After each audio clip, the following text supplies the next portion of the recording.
Hi, welcome back to Simple Strategies to Create Your Extraordinary Life.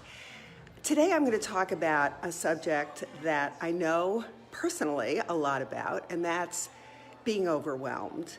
And what I want to say about being overwhelmed is that it's so interesting that it really has so much to do with your state of mind rather than your schedule and what you layer on top and the multiple competing demands that may be going on in your life. And when you really understand how when you wake up in the morning, for example, and you're immediately imagining the chaos, the overwhelm of your life, you just set yourself up for more challenges than you may already have or you may already need to be creating for yourself. And I want to tell you that it's really possible to reframe the way you think about overwhelm. And there are some simple steps to doing this, but I'm going to be going into this in a much more deep way in a challenge that I'll be doing in a few days. I start on Monday, the 25th. It's going to be a 5-day challenge, Monday, February 25th. And I'd love for you to join me in the challenge. You'll just be learning every day. You'll be learning new tools and strategies and insight about how to reframe your mind, your brain, and how to be more on your own side than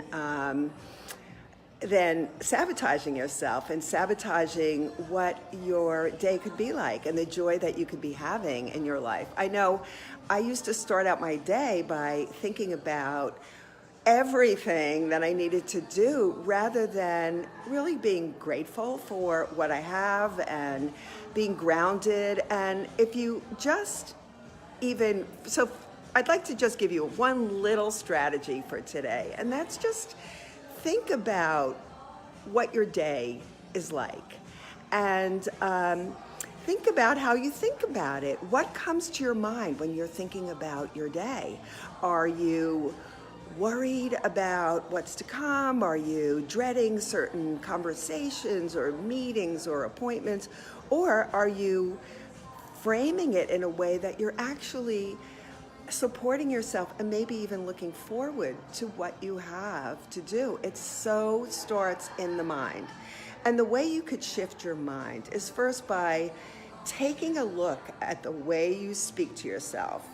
That's step number one, raising it to the point of conscious attention. So you know how you're thinking, you know the words, the messaging that you're using to speak to yourself.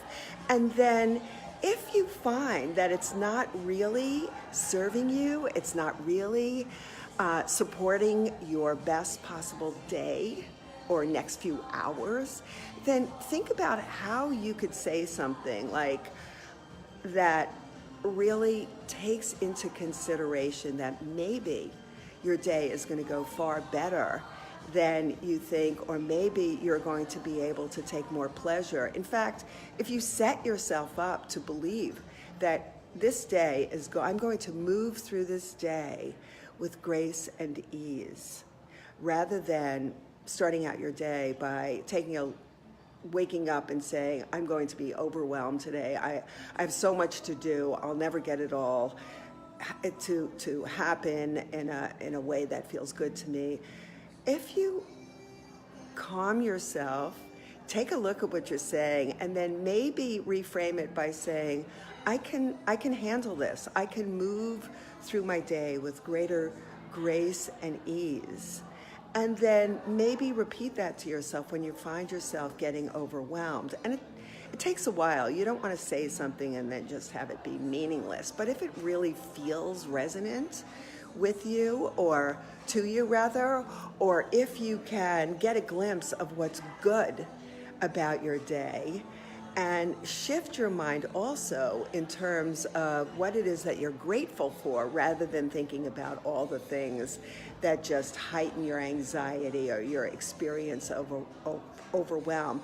That also happens when you shift your attention and become more conscious of your thoughts. So the first part is always about raising your consciousness to the level of observation or the level of awareness, and then to reframe it however is most meaningful to you in a way that feels like, okay, I can believe that I can handle this, or I believe that I can move through my day with greater grace and ease. Maybe not with complete grace and ease, but with more, and that it's possible. So when you do that kind of reframe, eventually it starts to land and you could take that in and believe it more wholeheartedly. Because I know I always used to start my day like shot out of a cannon, and I would just like scramble through one meeting and go to the next, and